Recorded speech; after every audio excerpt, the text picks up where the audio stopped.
Good morning, good evening, good afternoon, wherever it is that you are and wherever you may be. Thank you very much for making us a part of your day. I am Brad Franklin, a creative content writer here in Chesterfield, and I'm very glad to tell you that Chesterfield by the Mic is on the air once again.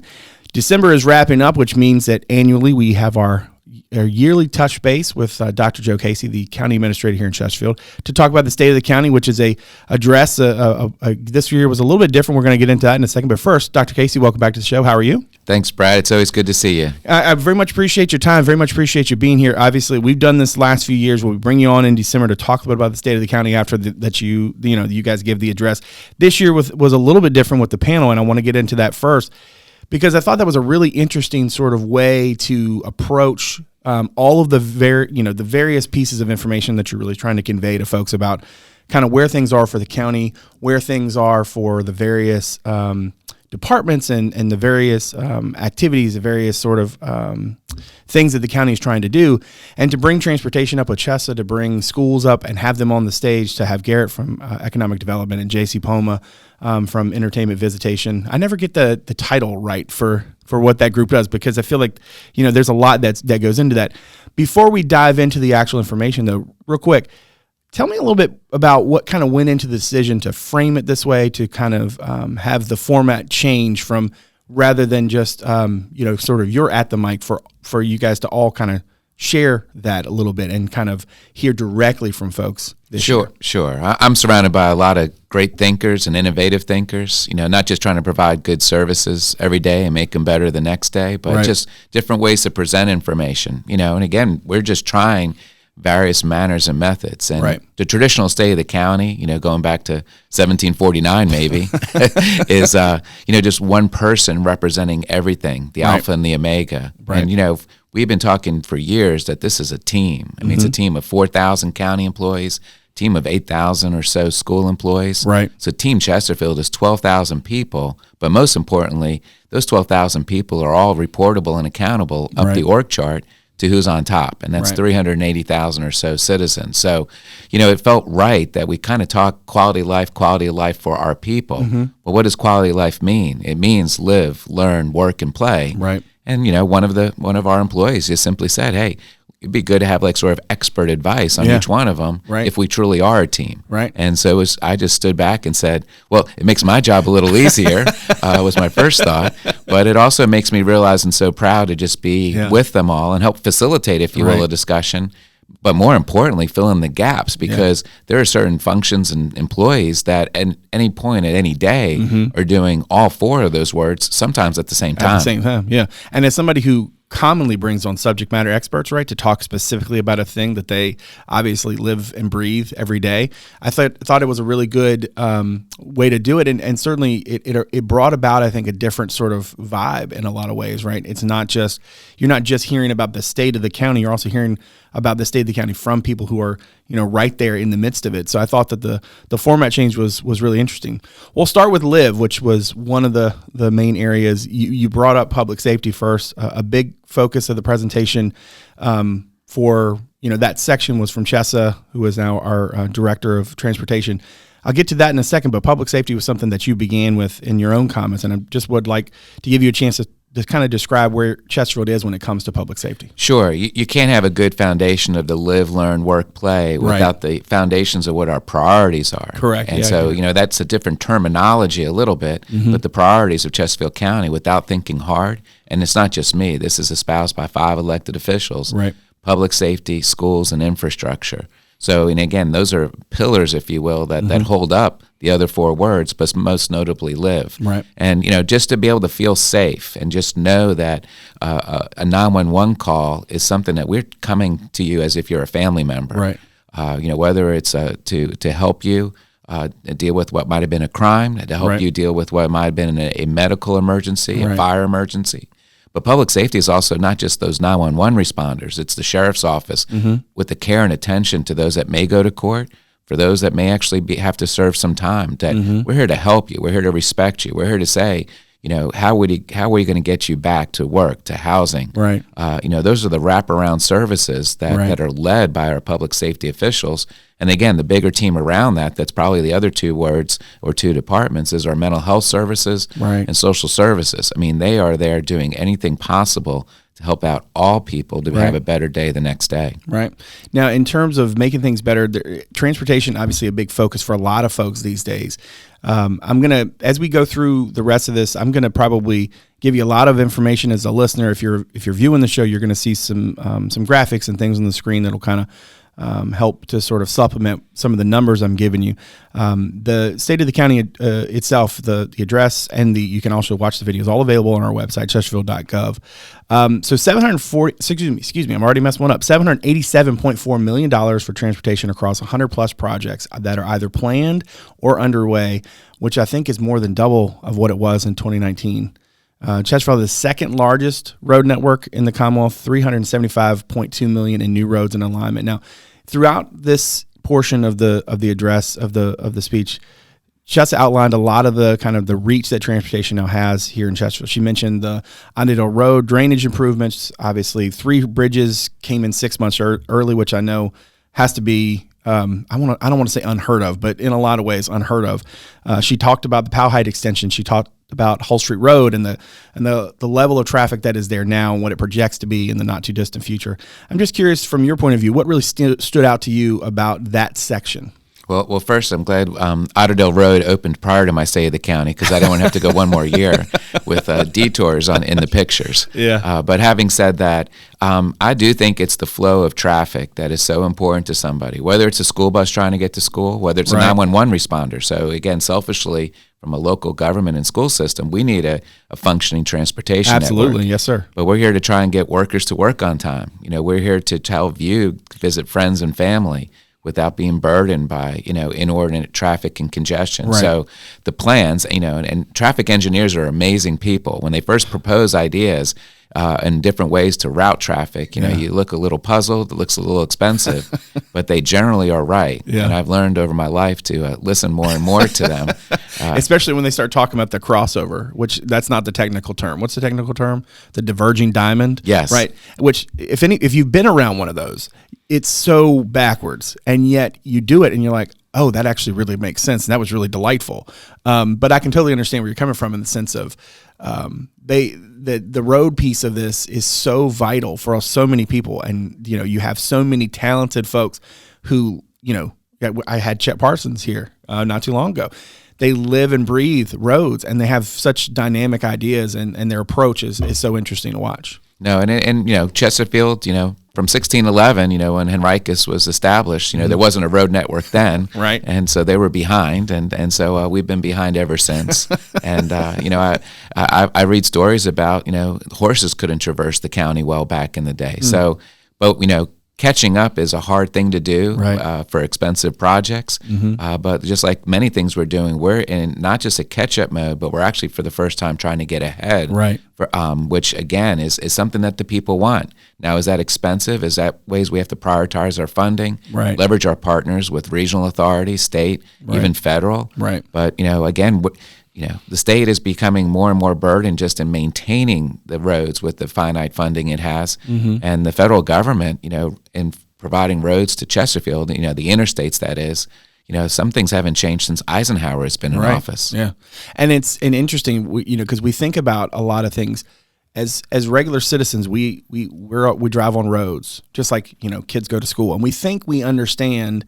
We think we have a good feel for this, but there's so much. It's so complex, and essentially, especially the transportation piece of it, because you're talking about projects that are not just expensive, but exponentially more expensive. And the longer you wait, the more expensive they get. And and it takes so much time for different things to come online. That's why, that thing coming in early, like I made a joke earlier, but I mean, it's so unheard of in a lot of ways for something to be that efficient and to come in early than what the projections sort of looked at. So as we move into the Learn section, we had Ann Coker from the school board to talk about. She spent a lot of time talking about facilities. And one of the things that I'm going to try real hard not to just hit folks with a ton of information here, but essentially $457 million in terms of spending that are underway for projects accounts for more than 6,200 seats in Chesterfield schools.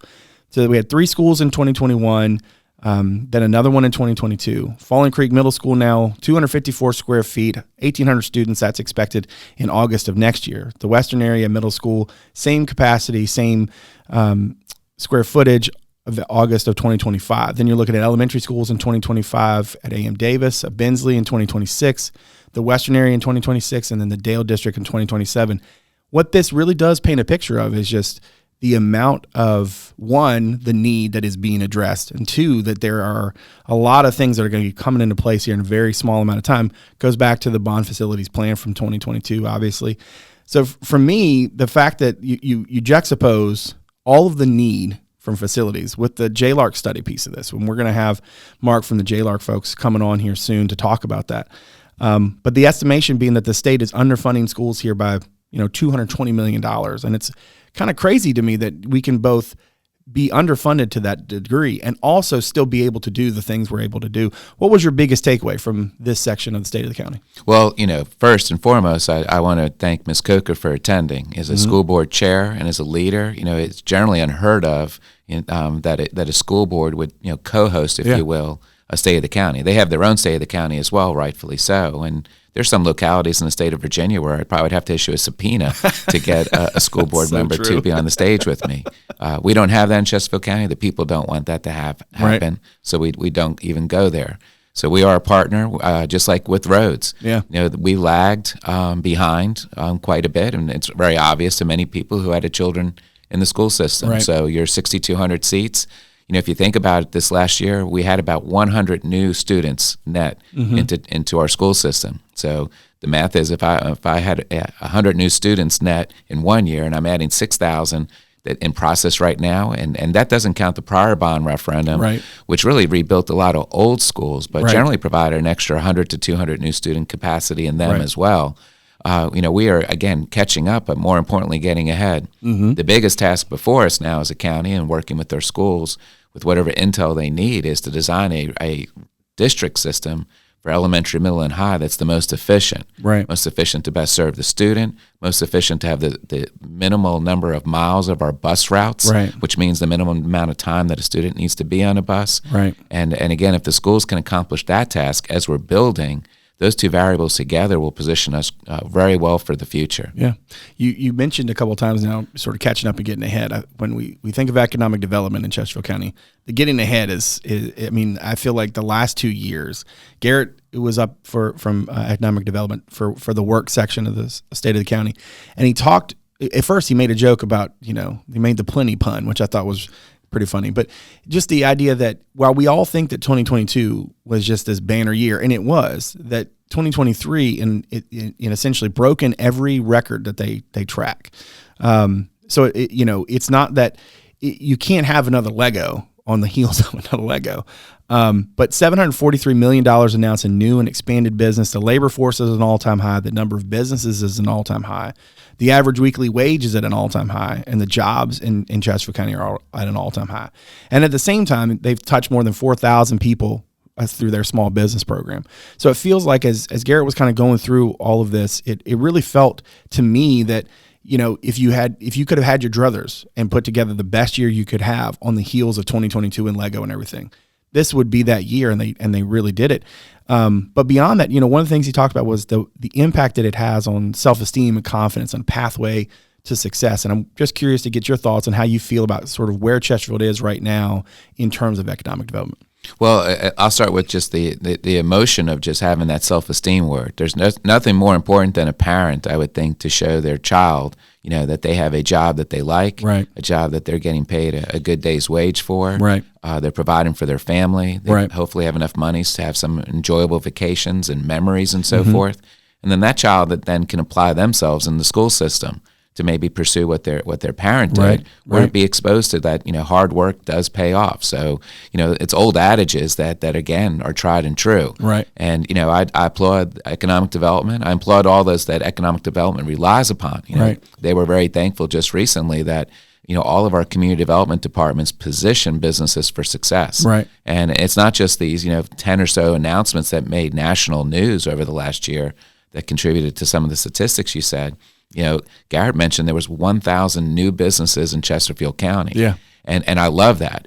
One, it's just the entrepreneurial spirit right. that existing in Chesterfield County. It's also these businesses now, people possibly who are living here and were driving further away for work that are now kind of taking their business and bringing it hopefully closer to their home. Right. Again, shortening the commutes, shortening the amount of time that cars are on the road. Right. And that's just as important to a traffic engineer as anything else. If I can cut down everyone's commute in half, then I've created capacity for the existing system to better serve others. And 1,000 new businesses. I said at the State of the County, if all of them just added one new job each, I got 1,000 new employees that are now being served. Yeah. And we're doing more and more to bring the jobs geographically spread across the county and bring in more jobs so that again, part of a quality of life is you're not to drive home in the dark. Yeah. Yeah. One thing that I thought was interesting too, you're a big teamwork person. I feel like everywhere I see you speak, you mention teamwork. And what I thought was interesting was at the Board of Supervisors meeting the other day, Garrett mentioned specifically that because building inspections was up for everyday excellence, just because of the amount of work that they do to sort of get people as efficiently as possible through that process. And Garrett said he would take his folks in building inspections, commercial building inspection, up against anybody in the world. And I just thought that was really telling, right? Because here's somebody who has, these huge companies. He's working to try to bring them here to Chesterfield, and he relies on parts of that team to make sure that process works as well as it can. And that kind of takes us right into play, which is, again, you think about sort of teamwork here. The focus, I think, here in terms of making sure that these facilities and these fields and that kind of thing they're not just for the people who are going to come use them from out of the county. They're specifically for the quality of life of the residents. And then in addition to that, you're able to make $582 million in terms of visitor spending. The whole idea here that JC sort of laid out is to enhance the quality of life of the residents and stimulate the economy through this visitor spending. He talked about Play Chesterfield. He talked about the diamond that they're doing at Daniel Park. He also announced the new Chesterfield Restaurant Week. So much attention regionally, I think, has gone into this topic, and it feels like there's a little bit of for lack of a description, like an arms race a little bit, right? Because all of the counties in the region, I think, understand, the localities in the region understand the impact that this can have. And I'm just curious to get your point of view on why this is such an integral piece of the modern day puzzle for Chesterfield, and how do you feel like we're doing on that front? Well, so a couple of things, and it's a very fair topic, but first and foremost, the accountant in me, the quantitative person in me, wants to just simply say to every citizen, tell me what your definition of play is. Yeah. And let us meet that. If that involves a field, if that involves a certain venue, and then ideally, first and foremost, we see, is there a private sector model that can provide that to you? Is there a nonprofit or partnership model that can provide it to you? And then, in absence of all of those, if it's that important and, there's a demand, if you will, then there's the role of local government to step up and do that. Right. And then, the other part of the account in me says, well, once we do that, I'm a utilization, 100%. We need to make sure, there's nothing worse than having idle infrastructure, whether it's a building or a field.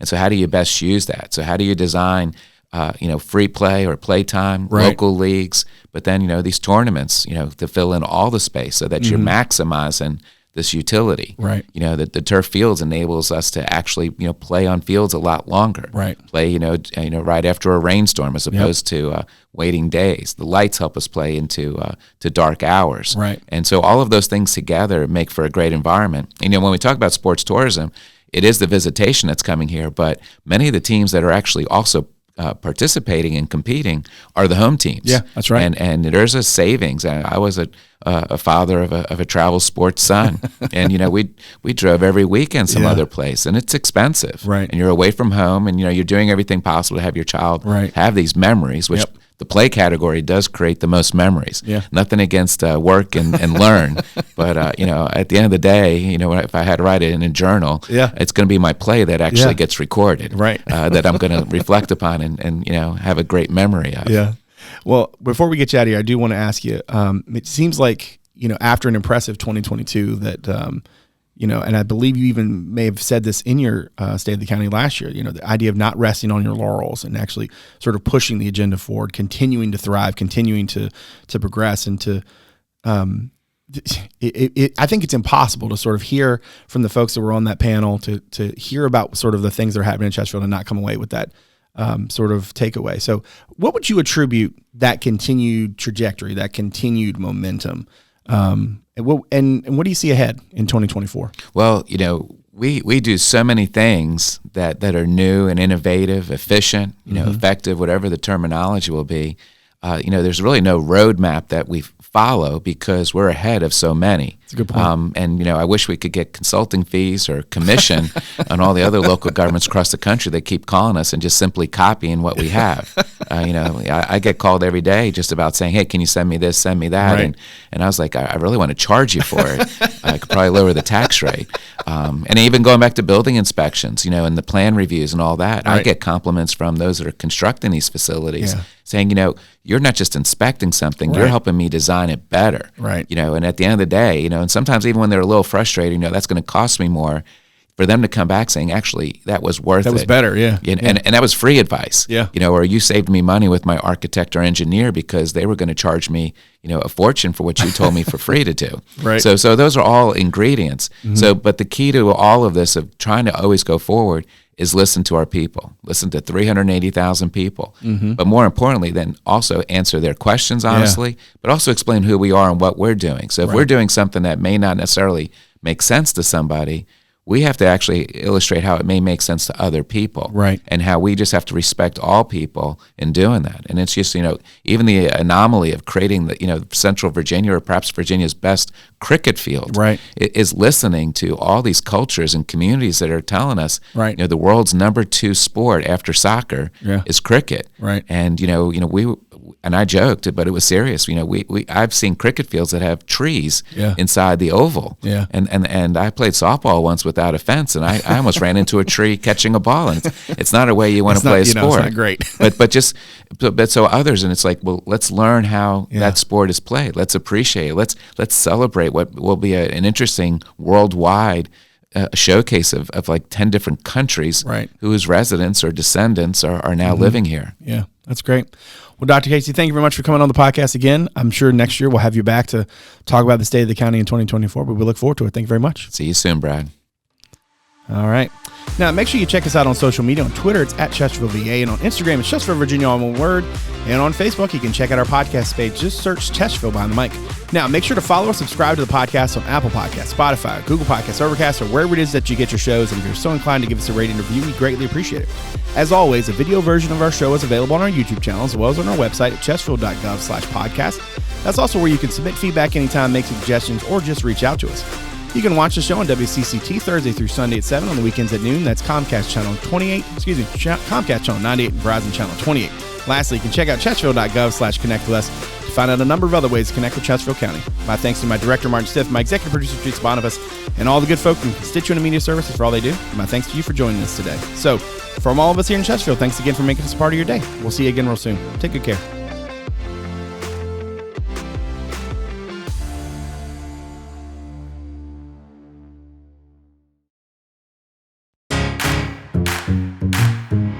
From blogs to podcasts, and I'm very glad to tell you that Chesterfield Behind the Mic is on the air once again. Newsletters to alerts, social media, the latest community news. Welcome to the latest installment of This Week in Chesterfield. How to get in touch, and everything in between. If you want to know about Chesterfield County, our Connect With Us webpage has you covered. Chesterfield.gov/connect with us. Connect with us, your source for all things Chesterfield.